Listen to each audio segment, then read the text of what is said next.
Avez-vous déjà pensé à ce que signifie vraiment protéger quelqu'un que vous aimez? Est-ce dire la vérité, ou mentir pour lui donner la force de survivre?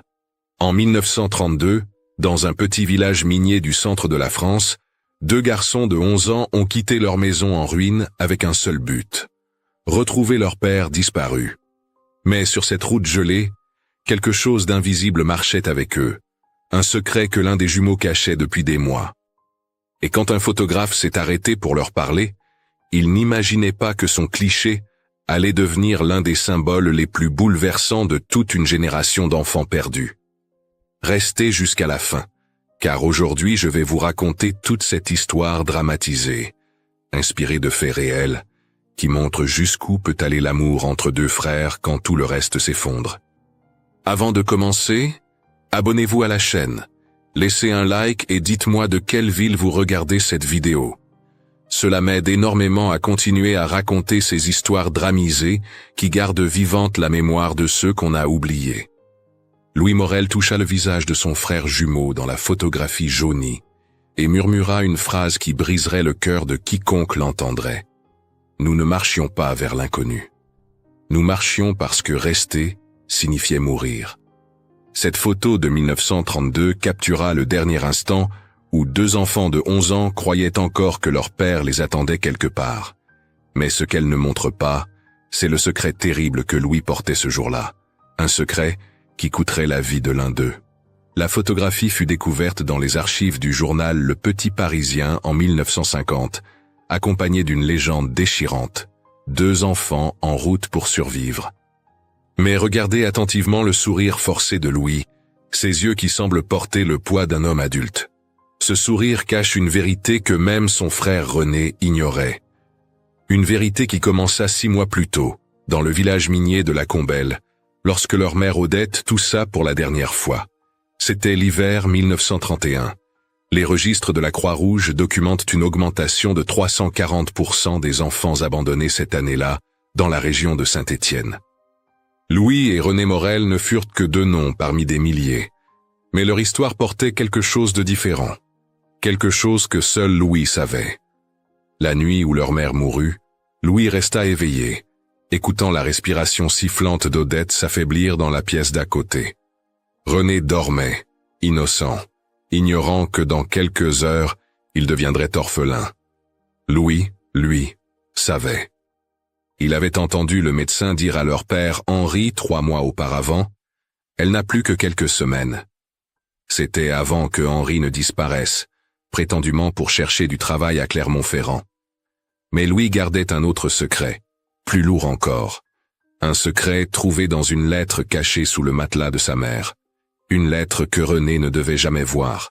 Une lettre qui disait que leur père n'était pas parti chercher du travail.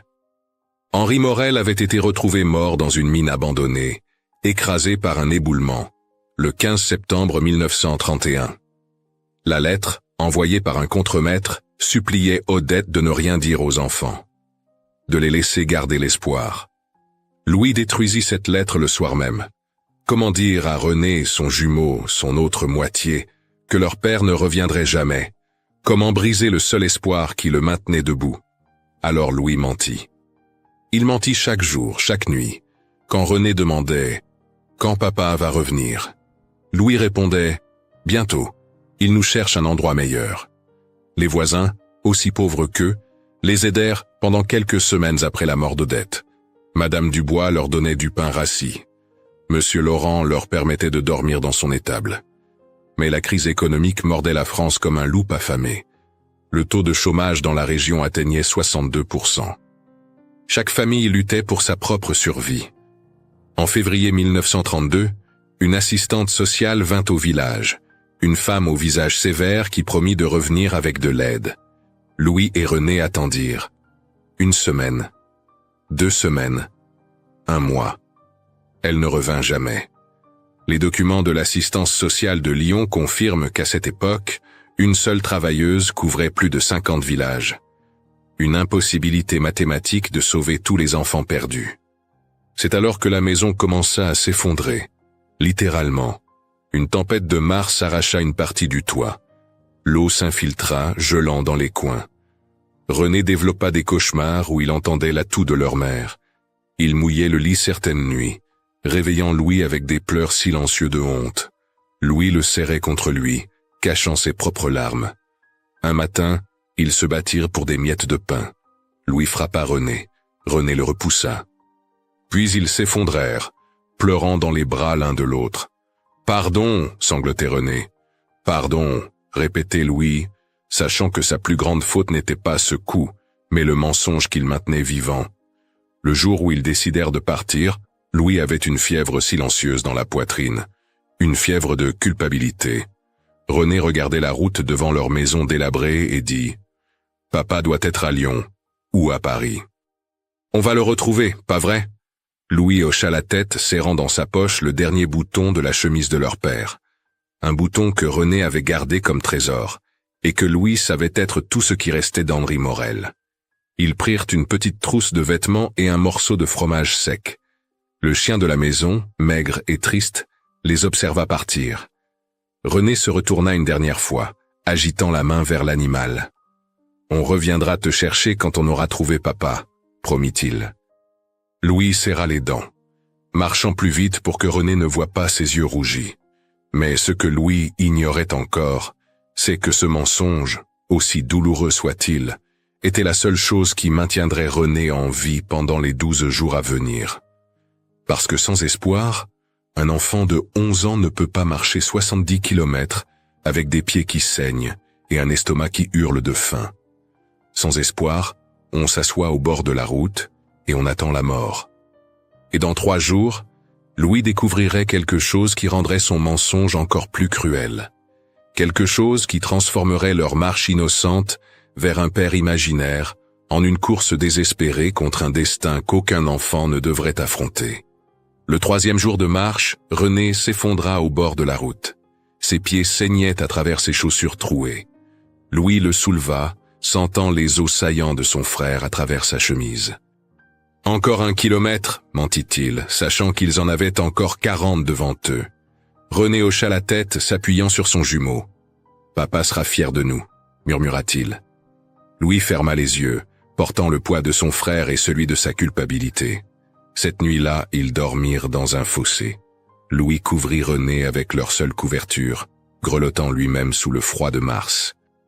Les registres météorologiques de 1932 montrent que les températures descendaient encore à -8 degrés la nuit dans la région. René pleura dans son sommeil, appelant leur mère.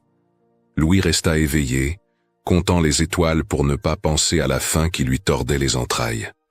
Le lendemain, ils croisèrent un homme âgé devant une boulangerie. Louis hésita, puis tendit la main. « S'il vous plaît, monsieur. Mon frère a faim. » L'homme les regarda longuement.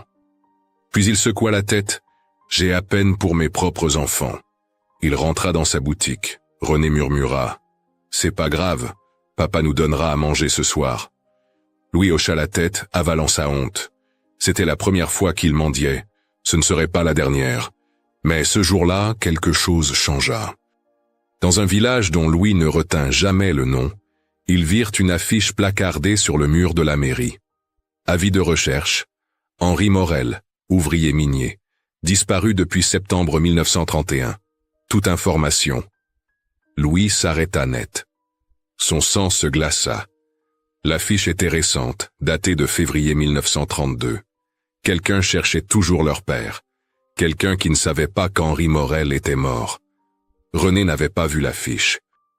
Il était accroupi plus loin, regardant un oiseau blessé au bord du chemin. Louis arracha rapidement l'affiche et la cacha dans sa poche. Son cœur battait si fort qu'il pensait que René l'entendrait. Qui avait placardé cette affiche? Pourquoi maintenant, 6 mois après la mort de leur père? René revint, tenant délicatement l'oiseau. « On peut le sauver ?» demanda-t-il avec ses yeux d'enfant qui croient encore au miracle. Louis regarda son frère, puis l'oiseau. « Oui, » dit-il doucement. Ils déchirèrent un morceau de tissu, improvisèrent une attelle avec des brindilles. René sourit pour la première fois depuis des jours.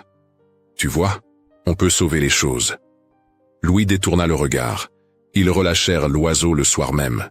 Il s'envola maladroitement, mais il s'envola. René applaudit. Louis pleura en silence, tournant le dos à son frère. Parce qu'il savait qu'on ne pouvait pas sauver tout le monde. Certaines choses étaient déjà perdues avant même qu'on essaie. Cette nuit-là, pendant que René dormait, Louis relut l'affiche à la lueur d'une bougie volée. Les mots dansaient devant ses yeux fatigués. Récompense pour information menant à Henri Morel. Une récompense. De l'argent. Peut-être de quoi manger pendant des semaines. Tout ce qu'il avait à faire était d'avouer la vérité. Leur père était mort. Mais avouer signifiait briser René. Briser l'unique espoir qui le maintenait debout. Louis brûla l'affiche. Il regarda le papier se consumer, emportant avec lui la dernière preuve physique que quelqu'un, quelque part, cherchait encore Henri Morel. Il ne dit rien à René. Jamais. Le 5e jour, ils furent recueillis pour une nuit par une famille de paysans. L'homme, Monsieur Girard, leur donna du bouillon chaud et les laissa dormir dans l'étable. Sa femme pleura en les voyant. Ils ont l'âge de notre fils. Elle ne dit pas que leur fils était mort 2 ans auparavant de tuberculose. Louis l'apprit en entendant leurs murmures dans la maison. René, cette nuit-là, parla dans son sommeil. Il disait « Papa, j'ai froid ». Puis « Maman, ne pars pas ». Louis le serra contre lui, pleurant sans bruit. Madame Girard vint dans l'étable, une couverture supplémentaire dans les bras. Elle vit Louis en larmes et s'assit près de lui. « Où sont vos parents ?» demanda-t-elle doucement. Louis hésita. Puis, pour la première fois, il dit la vérité à quelqu'un. « Maman est morte. »« Papa aussi, je crois. Mais René ne sait pas. Il pense qu'on va le retrouver. » Madame Girard porta la main à sa bouche. « Mon pauvre enfant, » murmura-t-elle. Louis secoua la tête. « Je ne suis pas pauvre, j'ai encore René. » Au matin, les Girard leur donnèrent du pain et des pommes. Monsieur Girard glissa une pièce dans la poche de Louis. « Pour ton frère, » dit-il. Louis voulut refuser, mais l'homme insista. « Un jour tu comprendras qu'accepter de l'aide n'est pas de la faiblesse. C'est de l'amour. » Ils repartirent ce matin-là, René revigoré, Louis portant le poids d'un nouveau secret. Parce que maintenant, il ne mentait plus seulement à René. Il mentait au monde entier qui les regardait passer. 2 enfants perdus sur une route sans fin. Il mentait en disant qu'ils allaient bien, qu'ils avaient un but, qu'il y avait un père qui les attendait. Le 6e jour, René vola un pain dans une église. Louis le découvrit, le pain caché sous sa chemise. Ils se disputèrent violemment pour la première fois depuis le départ. « On n'est pas des voleurs !» cria Louis. « Mais on a faim !» hurla René en retour. Ils se fixèrent, haletants, puis s'effondrèrent ensemble. Le pain roula dans la poussière. Aucun d'eux n'y toucha. Plus tard, un prêtre sortit de l'église. Il ramassa le pain, le brossa et le leur tendit. « Dieu ne refuse jamais le pain aux affamés », dit-il simplement. René pleura, Louis aussi. Ils mangèrent lentement, chaque bouchée avalée avec des larmes. C'est ce soir-là que Louis prit la décision la plus difficile de sa vie. Il regarda René dormir, épuisé, fiévreux, amaigri. Et il comprit. Si René découvrait la vérité maintenant, sur cette route, sans toit, sans nourriture, sans espoir, il mourrait. Pas de faim, pas de froid. Il mourrait de tristesse. Le mensonge n'était plus une lâcheté, c'était une bouée de sauvetage. Alors Louis fit un serment silencieux. Il mentirait jusqu'au bout. Il inventerait un père vivant, un avenir possible, un bonheur au bout du chemin. Il porterait ce fardeau seul, jusqu'à ce qu'il soit en sécurité, ou jusqu'à ce que l'un d'eux ne puisse plus marcher. Mais ce que Louis ignorait, c'est que dans 6 jours, un homme avec un appareil photo changerait tout, et que le mensonge qu'il portait comme un bouclier deviendrait l'arme qui sauverait son frère, au prix de sa propre âme. Le 10e jour, René ne pouvait plus marcher. Ses jambes tremblaient à chaque pas, sa respiration sifflait comme celle de leur mère dans ses derniers jours. Louis le souleva sur son dos, sentant chaque vertèbre de son frère contre sa propre peau. « Encore un peu », murmurait-il, alors que ses propres pieds laissaient des traces de sang sur la route poussiéreuse. René appuya son front contre l'épaule de Louis et pleura sans bruit. Ils avaient parcouru plus de 50 kilomètres depuis la Combelle. Les statistiques de l'époque montrent qu'en moyenne, 4 enfants sur 10 mouraient avant 15 ans dans les zones rurales touchées par la crise. Louis et René n'étaient pas des statistiques. Pas encore. Mais chaque kilomètre les rapprochait de cette frontière invisible entre la vie et la mort. Ce jour-là, ils croisèrent une famille qui fuyait dans la direction opposée. L'homme portait un baluchon. La femme tenait 2 petites filles par la main. Louis les arrêta. « Où allez-vous » L'homme cracha par terre. « Lyon est morte. Paris est morte. Toute la France est morte. On rentre chez nous, mourir en paix. » René serra la main de Louis plus fort. Louis demanda « Il n'y a rien au nord? Pas de travail ?» La femme rit amèrement. « Du travail? Il y a des files de 100 hommes pour un poste de balayeur. Des pères qui se battent pour des emplois que leurs enfants refuseraient. » Elle regarda Louis et René avec pitié. « Retournez chez vous, les petits. Au moins là-bas, vous mourrez dans un endroit que vous connaissez. » Mais ils n'avaient plus de chez eux. Louis le savait. René, étrangement, sembla le comprendre aussi à ce moment-là. Il ne dit rien sur leur père ce soir-là. Pour la première fois depuis leur départ, il n'évoqua pas le jour où il le retrouverait. Un silence s'installa entre les jumeaux, lourd de vérités non dites. Cette nuit, ils dormirent recroquevillés l'un contre l'autre dans les ruines d'une grange abandonnée. René grelottait de fièvre. Louis retira sa propre chemise pour couvrir son frère. « Pourquoi tu fais ça ?» demanda René, la voix cassée. « Parce que tu es mon frère ?» répondit Louis simplement. René ferma les yeux. « Et si papa ne nous attend pas ?» Louis sentit son cœur se briser. « Alors on se trouvera quelqu'un d'autre qui nous attendra. » Au matin du 11e jour, Louis prit une décision. Dans sa poche, il serrait encore la pièce que M. Girard lui avait donnée. Assez pour acheter du pain frais, peut-être un peu de lait. Il vit une boulangerie au loin et entra, laissant René assis contre un mur. Le boulanger, un vieil homme aux mains couvertes de farine, regarda Louis longuement. « Combien de pain je peux avoir avec ça ?» demanda Louis, tendant la pièce. Le boulanger la prit, la regarda, puis regarda à nouveau Louis. Ses vêtements déchirés, ses pieds ensanglantés, ses yeux trop vieux pour son âge. « Où sont tes parents, gamin ?» Louis hésita, puis dit simplement « Mort ». Le boulanger resta silencieux un long moment, puis il disparut dans l'arrière-boutique. Louis attendit, terrifié qu'il appelle les autorités. Mais l'homme revint avec un sac plein de pain, des pommes et même un morceau de fromage. Il rendit la pièce à Louis. « Mon fils avait ton âge », dit-il doucement. Sa voix se brisa. « Il aurait eu ton âge. » Louis comprit. Il prit le sac, les larmes aux yeux. « Merci, monsieur. » Le boulanger hocha la tête. « Ne remercie pas. Juste, reste en vie. Toi et ton frère. Restez en vie pour tous ceux qui n'ont pas pu. » Dehors, René attendait. Quand Louis lui montra le sac de nourriture, les yeux de René s'illuminèrent. Ils mangèrent lentement, savourant chaque bouchée comme si c'était la dernière. René sourit pour la première fois depuis des jours.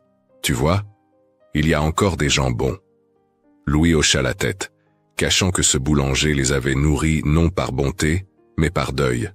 Ils repartirent, René marchant seul maintenant, un peu de force revenue.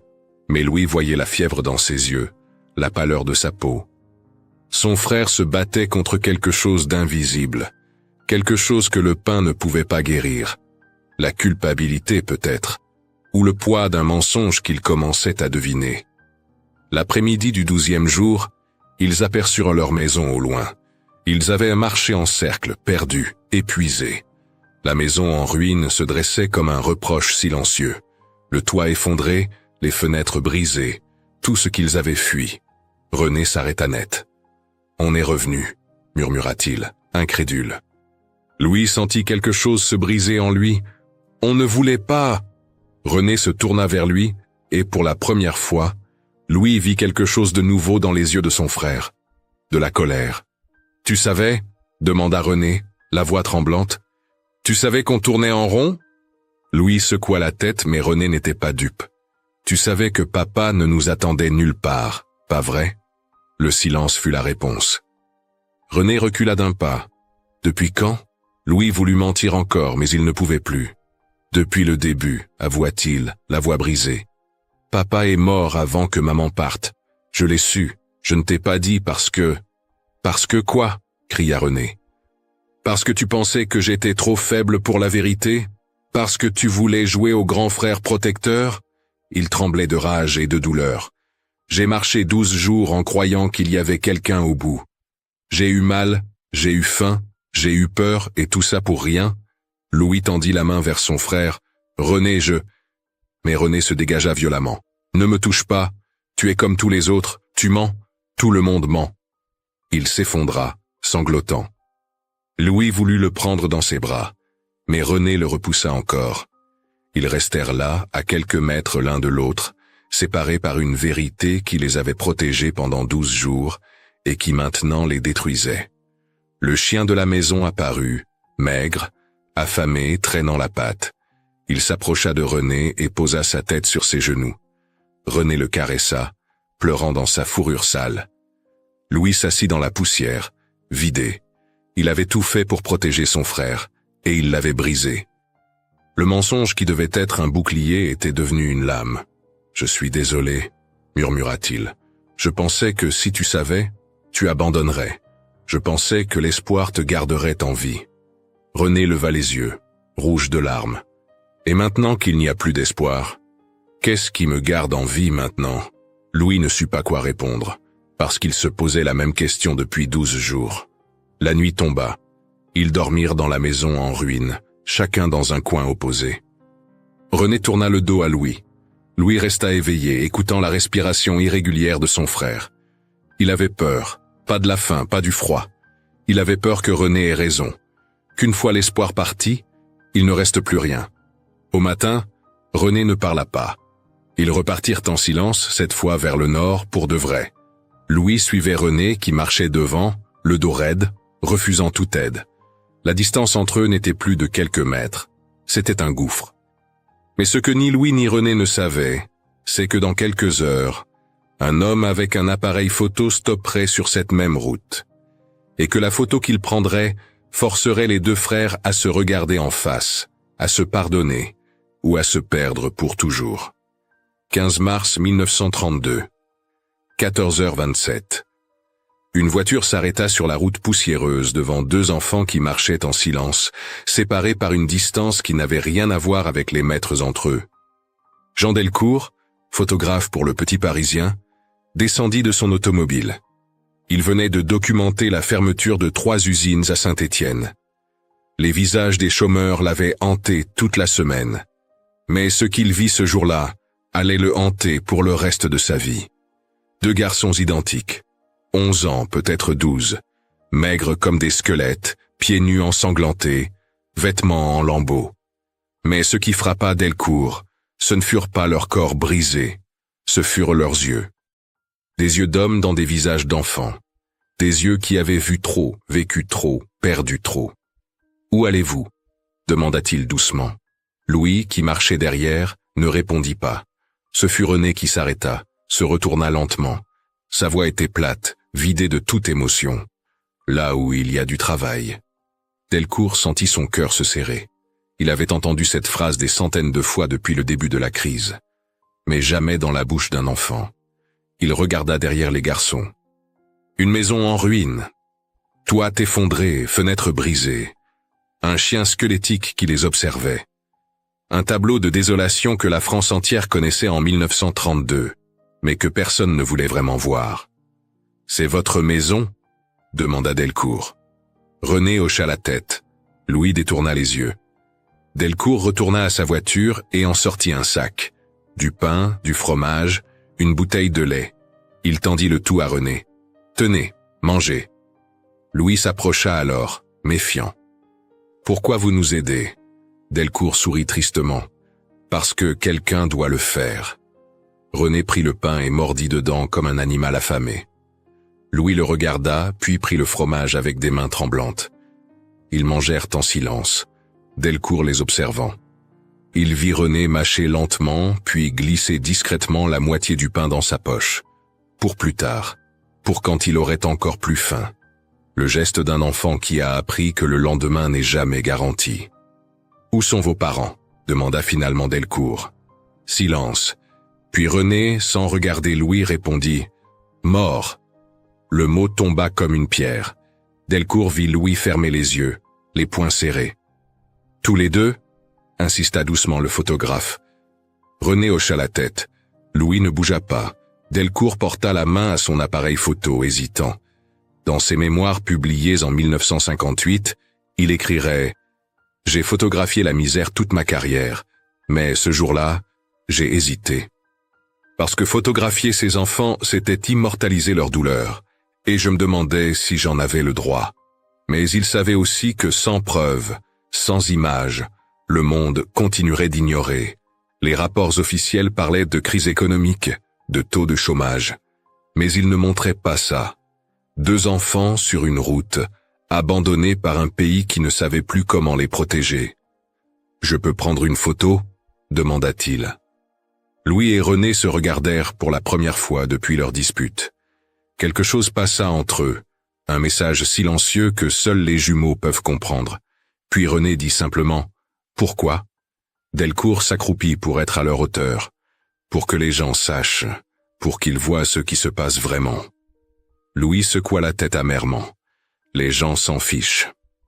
Delcourt ne put pas le contredire. Alors il dit la vérité. Peut-être. Mais au moins, ils ne pourront pas dire qu'ils ne savaient pas. René regarda Louis. Louis regarda René. Puis lentement, René tendit la main vers son frère. Louis la prit, serrant ses doigts si fins qu'il avait peur de les briser. Ils se placèrent côte à côte devant la maison en ruine, le symbole de tout ce qu'ils avaient perdu. Delcourt leva son appareil. Mais avant de déclencher, il vit quelque chose qui le glaça. Louis murmurait à René « Je suis désolé, je suis tellement désolé. » René serrait la main de son frère. « Je sais, moi aussi. » 2 enfants qui se pardonnaient pour des fautes qui n'étaient pas les leurs. Le clic retentit. 14h33. La photographie qui deviendrait symbole d'une génération perdue fut capturée. Mais Delcourt continua de les regarder sans baisser son appareil. Louis força un sourire, ses lèvres gercées qui tentaient de former quelque chose de rassurant. Mais ses yeux pleuraient. René, lui, regardait droit devant comme s'il fixait un avenir qu'il ne verrait jamais. Delcourt abaissa enfin sa caméra. Ses mains tremblaient. « Vous êtes courageux, » dit-il, la voix cassée. Louis secoua la tête. « Non, on est juste vivant. C'est différent. » Le photographe voulut dire quelque chose, offrir quelque chose d'autre que du pain et des mots vides. Mais que pouvait-il faire? Il n'était qu'un témoin. Un homme avec un appareil qui volait des instants de douleur pour les montrer au monde. « Où irez-vous maintenant ?» demanda-t-il. René et Louis se regardèrent. Puis René dit, avec une voix qui avait retrouvé un soupçon d'espoir, « On ne sait pas, mais on ira ensemble. » Louis hocha la tête, serrant encore la main de son frère. Delcourt comprit alors. Ses enfants n'avaient plus de maison, plus de parents, plus d'avenir certain. Mais ils avaient encore ça, l'un l'autre. Delcourt remonta dans sa voiture. Avant de partir, il se retourna une dernière fois. Louis et René avaient recommencé à marcher, main dans la main cette fois. Le chien les suivait à distance. Et derrière eux, la maison en ruine se découpait contre le ciel gris, une image de fin du monde. Il démarra. Dans son rétroviseur, il vit les 2 silhouettes rapetissées. 2 points dans l'immensité. 2 enfants contre la France entière. Il sut à cet instant qu'il n'oublierait jamais leur visage. Qu'il les reverrait chaque nuit en fermant les yeux. Le soir même, dans sa chambre d'hôtel, Delcourt développa la photographie. Quand l'image apparut dans le bain révélateur, il dut s'asseoir. La composition était parfaite, techniquement irréprochable. Mais ce n'était pas ça qui lui coupait le souffle. C'était ce qu'il voyait dans les yeux de Louis, la culpabilité, le pardon, l'amour désespéré, tout ce qu'un enfant de 11 ans ne devrait jamais porter. Il légenda la photo.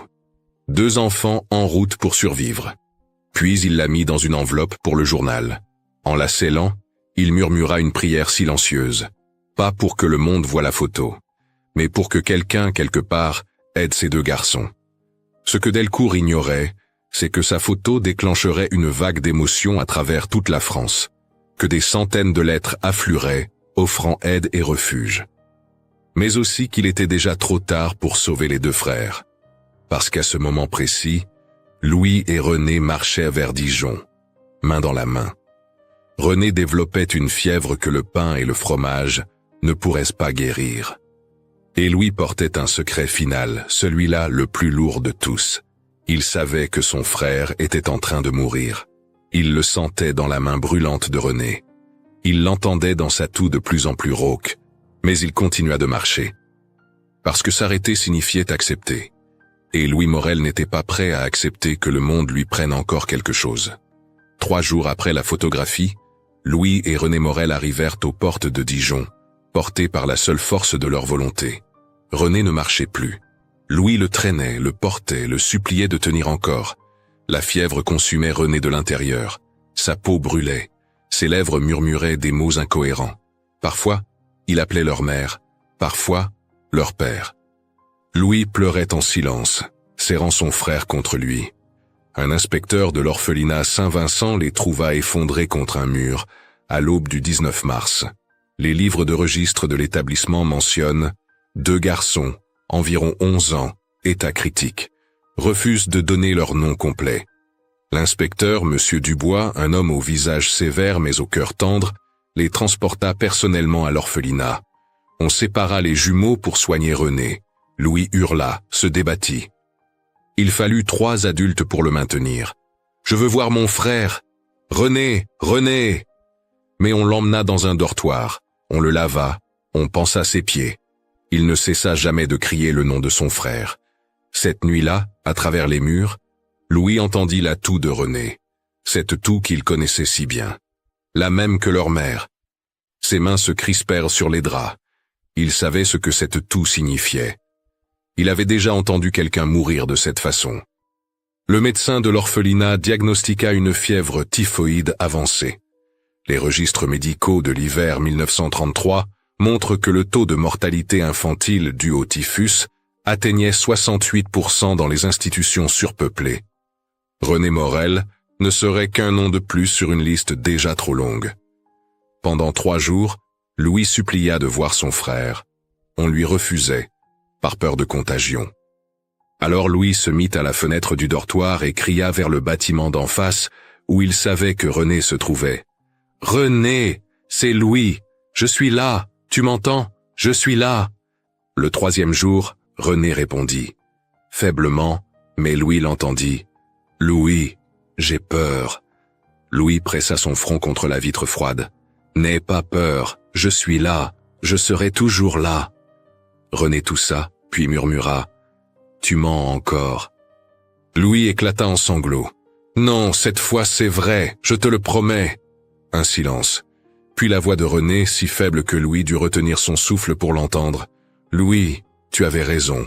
L'espoir, ça m'a gardé en vie, même si c'était un mensonge. Ça m'a gardé en vie. » Louis cogna contre la vitre. « René, non, tu vas guérir, tu vas... » Mais René l'interrompit. « Merci de m'avoir menti. Merci de m'avoir aimé assez pour mentir. » Ce furent ses derniers mots. Louis hurla son nom toute la nuit.